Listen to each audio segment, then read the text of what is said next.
দর্শক, আজকে তো শপথ হয়েছে। শুভেন্দু অধিকারী ব্রিগেডে শপথ নিয়েছেন মুখ্যমন্ত্রী হিসেবে, আরও অনেকে শপথ নিয়েছেন। সেসব নিয়ে তো অনেক চর্চা হচ্ছে, অনেকেই আজকে সাক্ষী থেকেছেন, হয়তো আপনাদের মধ্যেও ওখানে গিয়েছিলেন। আমার যাওয়া হয়নি, কিন্তু যারা গিয়েছিলেন তাদের মধ্যে আমি একজনকে একটু অনলাইনে নেওয়ার চেষ্টা করব, যিনি দেখলাম আরও একটি জায়গাতে গিয়েছিলেন। আমি দর্শক একটু ওয়েট, আমি একটা ছবি দেখছিলাম। হ্যাঁ, এই হচ্ছে ছবি, দেখতেই পাচ্ছেন। কাজী মাসুম আক্তার, পদ্মশ্রী, শুভেন্দু অধিকারী বসে রয়েছেন ভারত সেবাশ্রম সংঘে। ওনারা সব একসঙ্গে ছিলেন।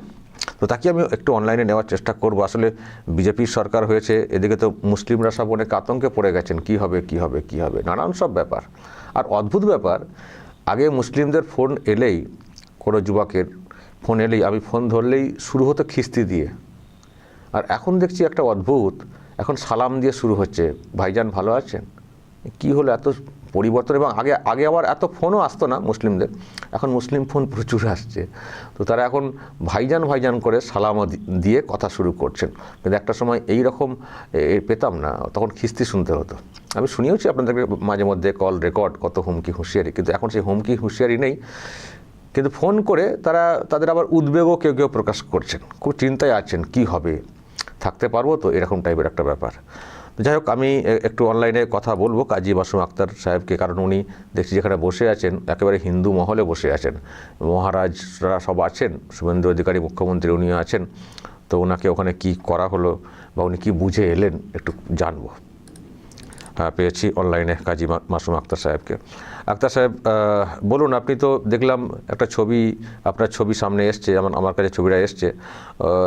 ভারত সেবাশ্রম সঙ্গে রয়েছেন, সাধু মহারাজ সব ওখানে রয়েছেন, শুভেন্দু অধিকারীও রয়েছেন। তো কি বুঝলেন? আজকে তো শপথ নিলেন শুভেন্দু অধিকারী, মুসলমানরা থাকতে পারবেন তো বাংলাতে, কি বুঝে এলেন? দেখুন, আজকে ভারত সেবাশ্রম বালিগঞ্জের যে হেড অফিস, ওখানে কার্তিক মহারাজজি আমাকে জানিয়েছেন যে শুভেন্দু অধিকারী যারা আসছেন, আপনি যদি আসেন। আমি গিয়েছিলাম, আমি চেয়েছিলাম যেতে। তো ওখানে অনেক স্বামীজি মহারাজজি ছিলেন, এত ভালোবাসেন আমাকে। পুরো টোটাল ভারত সেবাশ্রম যতগুলো মহারাজজি স্বামীজি রয়েছেন, তারা আমাকে নিয়ে মানে কি বলবো, তারাই সে বিরুদ্ধ আমার সাথে।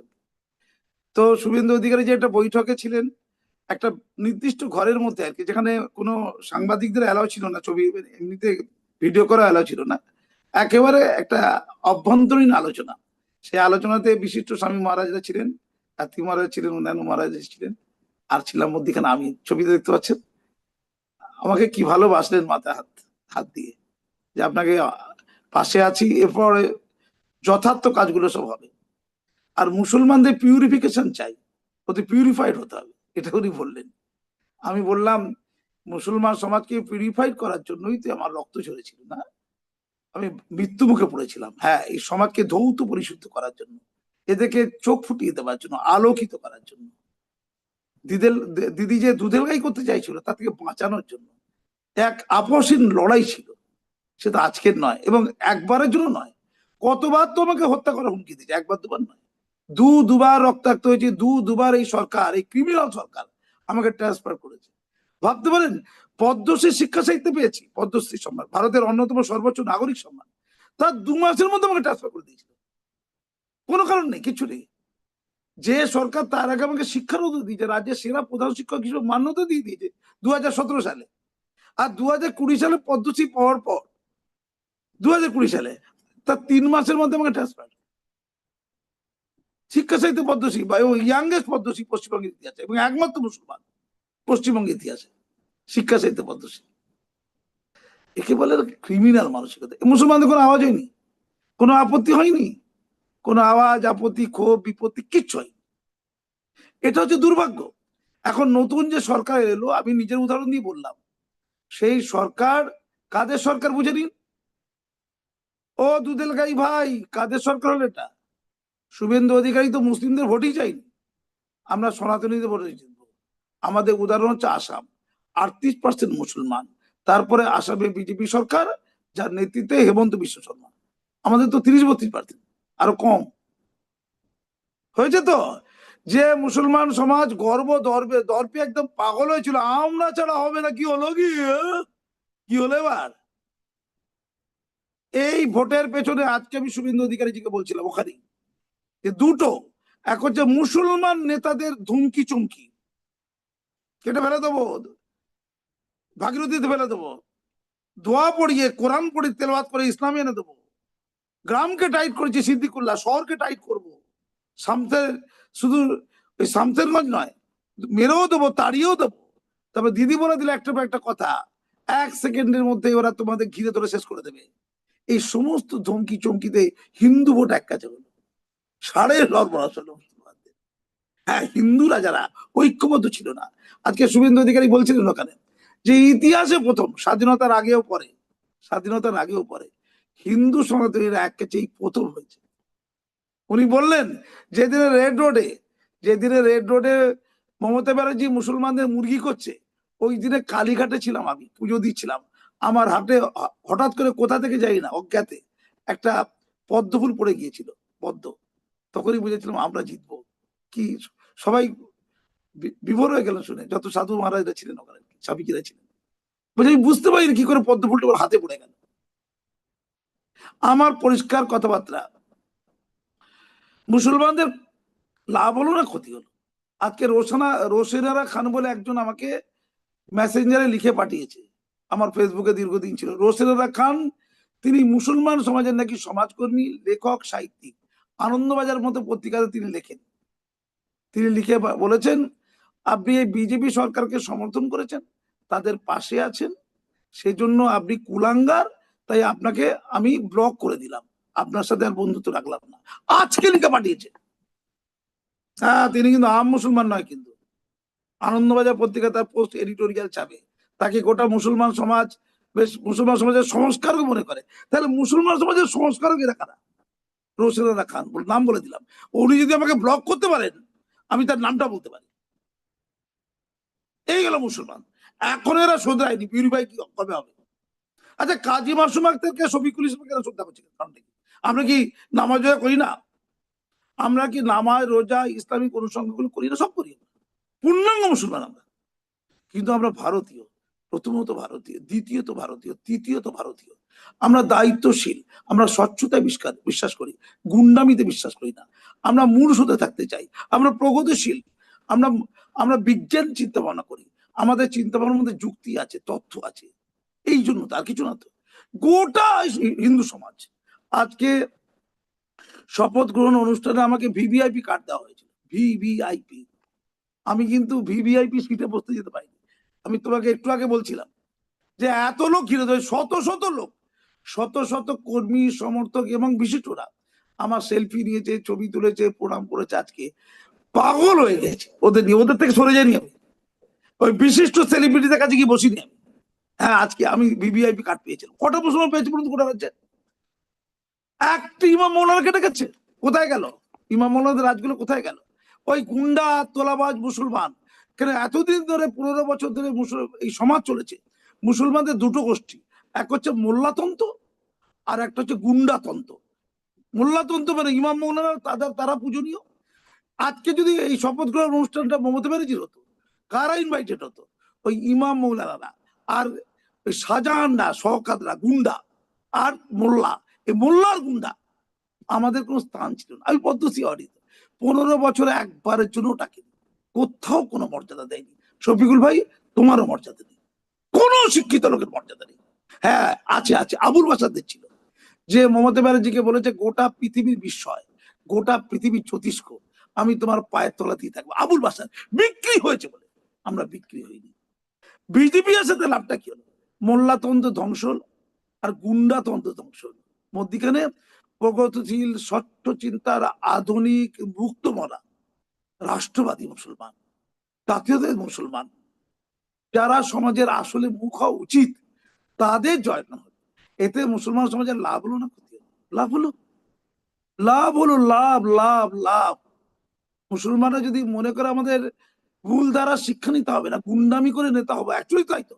মুসলমানদের তো পয়সা খারাপ আছে, পয়সা কারাতে বলুন তো, মুসলমানদের পয়সা করি কারাতে, যারা সিন্ডিকেট রাজ করে, যারা তোলা আদায় করে, যারা এলাকায় গুন্ডামি মস্তানি করে, এই উত্তর চব্বিশ পরগনার ভেড়িগুলোর উপর যাদের নিয়ন্ত্রণ, এই ভেড়িগুলো নিয়ন্ত্রণ নেই তো তৈরি হয়েছে শওকতরা, শাহজাহানরা, পরে জাহাঙ্গীররা। পুষ্পা যুক্তা নেই। আজকে শুভেন্দু অধিকারী বলে 1 লক্ষ ভোটে জিতবো, বলতে কত ভোটে? 1 লক্ষ ভোটে জিতবো ফলতাতে। ফলতা এই এবার কোথায় যাবো, তো পালাবে। এই পুষ্পা যুক্ত নেই, যেই বলেছে মোল্লাদের কি আনন্দ, কি বড় কথা বলেছে ভাই। একটা অ্যান্টি সোশ্যাল কথা শুন, সমাজ বিরোধীর কথা শুন। আমি পরিষ্কার করে বলছি, এবার মুসলমানদের কি হবে? তুমি যেটা আমাকে এক্ষুনি বললে যে প্রচুর মুসলমানরা ফোন করেছে, এই তুমি ফোন করার আগে প্রেসিডেন্সি ইউনিভার্সিটির অধ্যাপক, আরো বিভিন্ন বিশ্ববিদ্যালয়ের অধ্যাপক মুসলমান যারা আছেন, আছে তো 0.something, 1% নয়, 0.something আছে, প্রত্যেকে পারলে ফোন করেছে। আমার মনে হয় 300 থেকে 400 মুসলমান ফোন করেছে এই 4 দিন 5 দিন। ফোন ধরতে পারছি না। যারা বিখ্যাত বিখ্যাত ছিল না, কেটে দেবো মেরে দেবো করছিল, তারা ফোন করে, দাদা আপনি পুলিশ অফিসাররা ফোন করে, আপনি শ্রেষ্ঠ, আপনি শ্রেষ্ঠ, আপনি সঠিক, আপনার মাধ্যমে ওই কোথাও একটু পেতে চাই কিছু, আমি আপনাদের সাথে আছি। এই কয়েকজন গাড়ি নিয়ে আমার বাড়িতে একটু আগে ঢুকেছিল, আমি ছিলাম না, আমি তখন 12 বছর সঙ্গে ছিলাম, ফিরে গেছে আর কি। আমার বউ বললো বিরাট দাড়িওয়ালা কে একজন এসছে, ভয় পেয়ে গেছে থেকে ভাবতে এসে আসেনি তো। আমি পরিষ্কার করে বলছি, আজকে যদি মুসলমানরা সতর্ক না হয়, আমরা যেগুলো টিভিতে বলছি, এই আরামবাগ টিভিতে বলছি, না শুনে সর্বনাশ হয়ে যাবে। দরকার নেই, এদের লাগবে না তো আর। 35 বা 30% বা 28% এদেরকে ফেলে দেওয়া আছে জলে। ভাগীরথী জলে কি ফেলবে সংখ্যাগুলোতে, এদেরকেই তো জলে ফেলে দিয়েছে। আমি বলছি শুধরে যান, সর্বনাশ হবার আগে। আপনারা কি তালে আছেন নাকি? এই গতকালকে আমি আমার আমার নিজের সোশ্যাল মিডিয়া বলেছি, ওই এই যে মসজিদ, নাকোদা মসজিদে ইমাম শফিক সাহেব, যিনি প্রতি বছর রেড রোডে দিদিকে নামাজ পড়াতেন, দিদি তো মৌলবী, তাকে নামাজ পড়াতেন। কে করতেন? শফিক সাহেব। তিনি গত পরশু একটা প্রেস কনফারেন্স করেছেন সব ইমামদের নিয়ে। কি বলেছেন জানেন ওখানে? যে গোটা রাজ্যে বিজেপি ভোটে জেতার পর নাকি মুসলমানদের উপর অত্যাচার হচ্ছে, সীমাহীন দুরবস্থা হচ্ছে। তিনি নাকি কমিশনার পুলিশ কলকাতার সাথে কথা বলেছেন। কমিশনার পুলিশ কলকাতা নাকি তাকে বলেছে যে মুসলমানদের নামাজ পড়া, রোজা রাখা, মসজিদে যাওয়ার কোনো সমস্যা না, আমরা পাশে আছি। তিনি দাবি করেছেন যে গোটা রাজ্যের মুসলমানদের নাকি কলকাতা কমিশনার পুলিশ রক্ষা করে দেবে। আচ্ছা, কমিশনার পুলিশ তো কলকাতার, উনি কি পশ্চিমবঙ্গে কলকাতা বলে মনে করেন? বলতে পারতো ডিরেক্টর জেনারেল অফ পুলিশ, তা বলার ক্ষমতা সেখানটাও নেই। উনি বলেছেন যে যেখানে যেখানে মুসলমানদের উপর অত্যাচার হবে, প্রথমে পুলিশকে বলো, তারপরে আমরা ফোন নম্বর দিচ্ছি, আমাদেরকে বলো। মানে উর্দুভাষী কটা ইমাম। আচ্ছা, উর্দুভাষী ইমামরা কি পশ্চিমবঙ্গের নিয়ন্ত্রক? ওরা কি মনে করেছে? আমাদের তো বলা দরকার ছিল শফিকুলকে মাসুম আক্তার। ওরা কি এখন এই বিজেপি আমলে পশ্চিমবঙ্গের মুসলমানদের নিয়ন্ত্রণ থাকবে নাকি? 15 বছর ধরে নিয়ন্ত্রক ছিল বলে সেই বদভ্যাস এখনো যায়নি। আমি মুসলমানদের চ্যালেঞ্জ করে বলছি, তীব্র ধিক্কার জানান। উনি কে লাটের মাঠ? উনি কোন লাটের মাঠ? নাকোদা মসজিদের ইমাম এবং তার দল বল কথা বললো কোত্থেকে? যদি তাই হয় তাহলে মুসলমানদের তো কিচ্ছু হয়। এই যে ভোটটা হয়েছে, এই ভোটের পরে 4 জন বিজেপি কর্মী মারা গেছে, তার মধ্যে আত্মসহায়ক মারা গেছে। একটা ভালো ছেলে, শুভেন্দু অধিকারী মুখ্যমন্ত্রী, তার আত্মসহায়ক মারা গেছে। বিজেপি মার খেয়েছে সর্বত্র। আর সহিষ্ণুতার বাণী বলেছে আমাদের শ্রমিক ভট্টাচার্যরা, সহিষ্ণুতার বাণী। তাহলে কিছু তো হয়নি। 2-1 জায়গায় যদি বিচ্ছিন্ন বিক্ষিপ্ত হয়, সেটা তৃণমূলের হিন্দু লোকদের উপরই হয়েছে। মুসলমানদের সীমাহীন ভাবে মারছে কাটছে খবর তো নেই, কিন্তু মুসলমানদের আতঙ্কিত করে লুট করতে চাইছে মনে হচ্ছে। বলছে গোটা রাজ্যে নাকি মুসলমানদের উপর টর্চার শুরু হয়ে গেছে। আদৌ কি হয়েছে? এ তো পালে বাঘ পড়ার মতো। এই পালে বাঘ পড়েছে, কিচ্ছু পায়নি, অথচ বলছে পালে বাঘ পড়েছে। সে গল্পটা মনে হচ্ছে তো?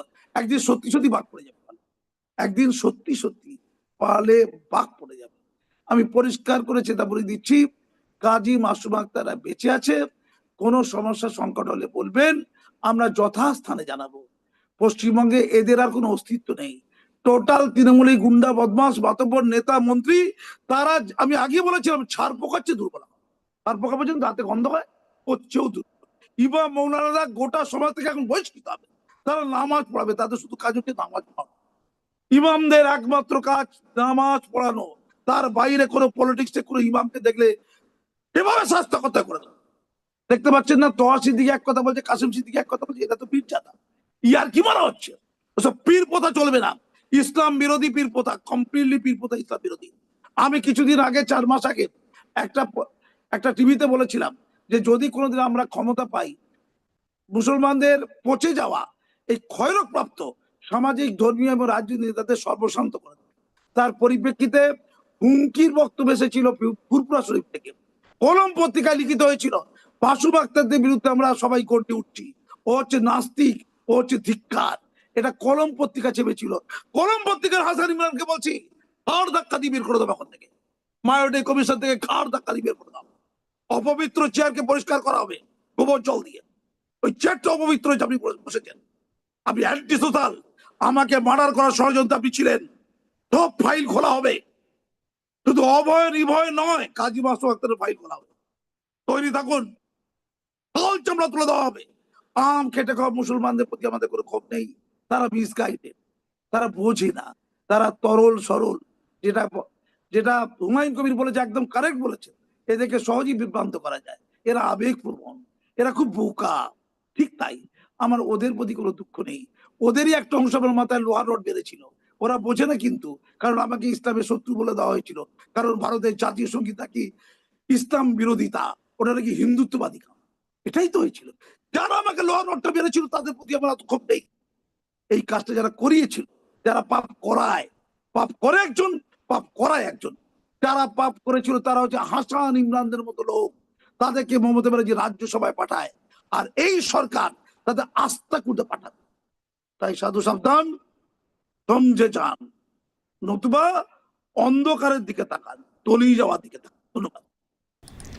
ওকে, অসংখ্য ধন্যবাদ সরাসরি থাকার জন্য। আপনি অনেক কথা বলে দিয়েছেন। অবশ্যই সবাইকে ভাবতে হবে, ভেবে চলতে হবে, কিন্তু এরকম কোনো ব্যাপার নেই যে সরকার এসছে মানে মুসলমানরা সব এখান থেকে বিতাড়িত হয়ে যাবেন। অসংখ্য ধন্যবাদ, ভালো থাকবেন, পরে আবার যোগাযোগ করব। দর্শক, শুনলেন যেটা মাসুম আক্তার সাহেব বলছিলেন। আসলে সত্যি একটা আতঙ্ক তৈরি হয়েছে মুসলিম সমাজের মধ্যে যে বিজেপি সরকার আসা মানে এসেছে মানে কী হবে, কিছুই হবে না। শুভেন্দু অধিকারীদের একটা আক্ষেপ ছিল, মুসলিম ভোট যেহেতু পাচ্ছিলেন না, সেই জন্য ওনারা হিন্দু হিন্দু ভাই ভাই বলে একটা ডাক দিয়েছিলেন, যেটার আমিও ব্যাখ্যা দিয়েছি যে ওটা একটা পলিটিক্যাল ডাক পরিবর্তনের জন্য। এদিকের ভোটটাকে ঐক্যবদ্ধ করার তারা চেষ্টা করেছেন, যেহেতু তারা ভাবছে যে মুসলমানরা ভোট দেবেন না, ফলে এদিকটাকে ঐক্যবদ্ধ করতে হবে। কিন্তু সরকার আজকে শপথ নিয়েছেন, দেখুন না কিছুদিন তো যাক, দেখুন যে হিন্দু হিন্দু ভাই ভাই বলেছেন মানে শুধু হিন্দুদেরই সরকার না সবার সরকার। যদি আজকে একটা কথা বলে দিয়েছেন যে আমি সবার মুখ্যমন্ত্রী, কিন্তু যেমন মমতা ব্যানার্জি ছিলেন টিএমসির মুখ্যমন্ত্রী, অন্যদের মুখ্যমন্ত্রী ছিলেন না, কিন্তু শুভেন্দু বলেছেন আজকে আমি সবার মুখ্যমন্ত্রী। আর হিন্দু হিন্দু ভাই ভাই যেটা নিয়ে অনেকে আতঙ্কে আছেন, কী হবে কিছুদিন দেখুন, তারপর না হয় প্রশ্ন করবেন। তবে আমরা কাজী মাসুম আক্তার, আমরা তো আছি, তো আমরাও তো মুসলিম, আমরাও তো নামাজ পড়ি, তো আপনারা হয়তো অন্যভাবে ব্যাখ্যা দেন। তো আমরা যখন এত ভরসা রাখতে পারছি, তো আপনারা এত ওই কিছু ইমাম সাহেব বা এদের কথাই শুনে কেন এত ভয় পেয়ে যাচ্ছেন? গোটা দেশে কটা রাজ্যে বিজেপি সরকার আছে বলুন তো? সব কিছু লেখা আছেন মুসলমান লোকেরা। এইসব না ভেবে ওইভাবে ভাববেন না। বিজেপিকে আপনারা পছন্দ নাই করতে পারেন, অন্য অ্যাঙ্গেলে ভাবতে পারেন, তাদের অন্য ভাবনা থেকে উন্নয়ন অনুন্নয়ন এটা নিয়ে ভাবতে পারেন। কিন্তু টিএমসি কি বলে দিল সেটা নিয়ে তাই করবেন, ধর্মীয় অ্যাঙ্গেলে শুধু ভাবতে শুরু করে দেবেন। এইসব না করে যে দল উন্নতি করবে, যে দল প্রকৃত উন্নতি করবে, সঙ্গে থাকতে হবে। তা নাহলে অচ্ছুত করে রাখলে সব দিকে আপনারা ওই অচ্ছুতি থেকে যাবেন। ভেবে দেখবেন, আমি বলছি না যে বিজেপি করতে হবে, আমি পলিটিক্যাল ভাবনা থেকে বলছি। কেউ ওই ন্যারেটিভ তৈরি করবে, কত গল্প এই টিএমসি শুনিয়েছে বলুন তো, কত গল্প শুনিয়েছে, কটার বাস্তব ভিত্তি পাচ্ছেন? আর এখনও বলছি, যেটা আক্তার সাহেব বলছিলেন, সব নাকি মুসলমান সমাজের লোকেরা অত্যাচারিত। এই যে ইমাম সাহেব, এই শফিক সাহেব রেড রোডে নামাজ পড়েন আমি জানি না, কিন্তু নাকাদাবজিরা ইমাম আমি জানি। তো এই যে প্রেসমিট করে বলেছেন, এটাও তো খুব অন্যায় কাজ করেছেন। প্রেসমিট করে বলতে হয়েছে। এই প্রেসমিট করে বলার কারণে উনি বুঝলেন না যে এটা কীভাবে উস্কানি আকারে চলে যেতে পারে। কি প্রেসমিট করার মধ্যে কী আছে? আমার মনে হয় উনি তো মমতা ব্যানার্জি প্রোগ্রামে থাকেন প্রায়, উনি হয়তো করিয়েছেন, প্রেসমিটটা করিয়েছেন, আমি যেটা কথা ফিল করছি। তো এখনও যদি ওনার কথা শুনে এইসব করেন, তো এটা নিয়ে তো হয়তো কোথায় 21-এর পরে যে অশান্তি হয়েছিল, আমি একজনকে বলছিলাম যে এবার কেন মারামারি কম হচ্ছে জানেন? এই কারণে কম হচ্ছে, টিএমসি ক্ষমতায় আসেনি এই জন্যে। কিন্তু টিএমসি ক্ষমতায় এলে মারামারি, বিজেপি ক্ষমতায় এসেছে মারামারি কেন না? তার অন্যতম কারণ হচ্ছে মারামারি কারা করেন বলুন তো? ওই আমার ভাইজান এটা যত মারামারি গণ্ডগোল দেখবেন সব এই মুসলিম সমাজে, কারণ ওখানে বেশি অশিক্ষিত মূর্খ গুন্ডাকে রাখা হয়েছে না, ওরা মারামারি করে। আর এখন তো জিতেছে বিজেপি, বিজেপিতে তো মুসলমান নেই, মানে নেই বললেই চলে, হয়তো সামান্য অংশ ভোট পড়েছে এবার, তো বাকি সব সনাতনী হিন্দু। আর সনাতনী হিন্দুরা তো মারামারিতে কম, এটা আমরা সবাই জানি, মারামারিতে কম, তাদের বেশিরভাগ শিক্ষিত, পেটে বিদ্যা আছে, মারামারিতে তারা যান না, নিজেদের সেফটি সিকিউরিটিটা অনেকটা মেনটেন করেন। আর আমার ভাইজানারা তো কী হবে না হবে ভাবার দরকার নেই, পরে বাড়ি ডুবে গেলে ভেসে গেলে ভাবার দরকার নেই, চলো এখন বেরিয়ে পড়ি, ভবিষ্যৎ ভাবে না। সনাতনী হিন্দুরা তারা অনেক বেশি সচেতন, ভবিষ্যৎ ভাবেন, ছেলে মেয়েদের ভবিষ্যতের কথা ভেবে থাকেন, তারা মারামারি করেন না। তো এইবার মারামারি কম করার পেছনে হচ্ছে এটা, যেহেতু বিজেপিতে হিন্দু সংখ্যা বেশি, ম্যাক্সিমামই হিন্দু, সামান্য অন্য অংশ হতে পারে, তো সেজন্য মারামারি করার লোক নেই তো বিজেপির মধ্যে। আর টিএমসি এলে মারামারি হয়, কারণ টিএমসি সব তো ওই গুন্ডা, মুসলিমদের প্রায় সবই ছিল, আর তাদের মধ্যে সবই তো গুন্ডা। টিএমসি তো এটা করেছে না, মুসলমানদেরকে গুন্ডা এইরকম সব তৈরি করেছে, শিক্ষিত করেনি, ভালো জায়গায় পোস্টিংও দেয়নি, তোমরা মারামারি করো নিচুতলাতে, খুব জোর একটা বুথ সভাপতি করে দেওয়া যাবে, আর নাহলে পঞ্চায়েত প্রধান করে দেওয়া যাবে, খুব জোর। তাও পঞ্চায়েত প্রধান খুঁজলে ৩,৫০০-এর মধ্যে কজন মুসলিম প্রধান পান সেটাও দেখতে হবে, অথচ এই মুসলিমের ভোটে কিন্তু ক্ষমতায় আসতো বারবার ফিরে। তো এগুলো মুসলিম সমাজ বোঝে না।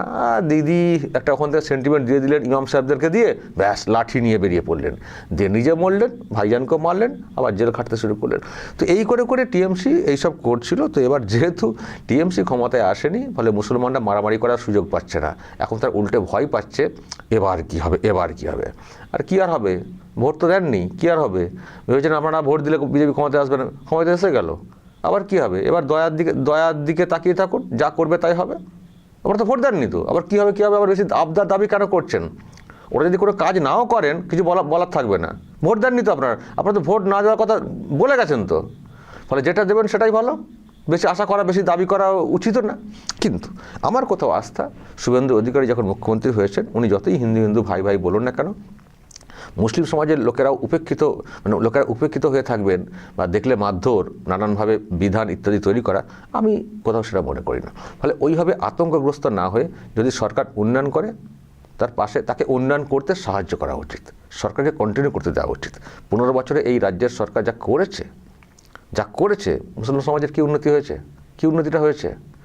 ফলে যদি দেখতে পান সরকার উন্নতি করছে, ওই যে ফালতু ছেদ কথাগুলোকে বাদ দিয়ে উন্নয়নের সামিল হবেন, তাহলে আপনারও উন্নয়ন হবে, আপনার পরিবারের উন্নয়ন হবে, রাজ্যটাও এগোবে। এটুকু বলতে পারি। দর্শক, আরও যদি কিছু বলার থাকে আপনাদের।